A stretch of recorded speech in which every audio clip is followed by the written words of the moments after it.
It all began with a prophecy, a carefully crafted lie, wrapped in the illusion of divine revelation, and by the time Grace Williams realized the truth, she had already given away more than just her wealth. She had almost lost herself. Grace Williams, the only daughter of Chief Williams, a billionaire businessman, had everything: wealth, status, a life of privilege.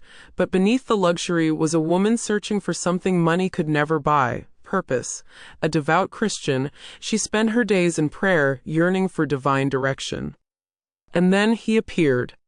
Prophet Kingsley, charismatic, commanding, a man who spoke with the confidence of one who claimed to hear directly from God. He prophesied that Grace was destined for greatness, but warned that unseen enemies lurked in the shadows, waiting to steal her future.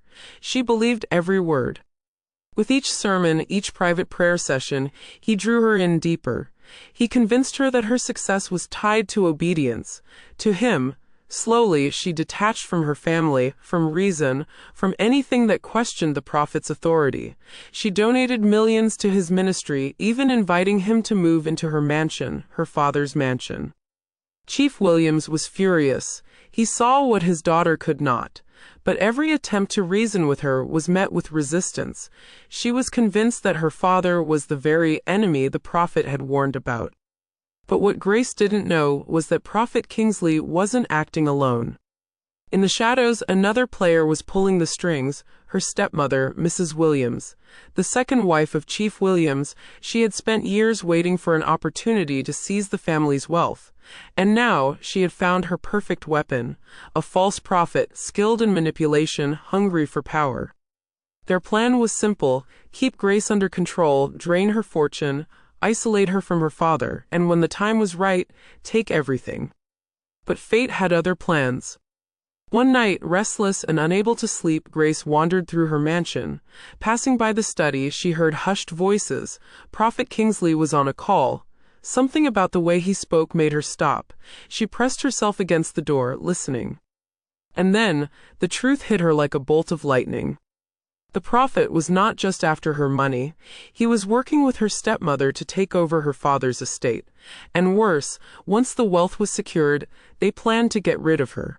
She had been deceived, but Grace was her father's daughter. And if there was one thing Chief Williams had taught her, it was never to be a victim.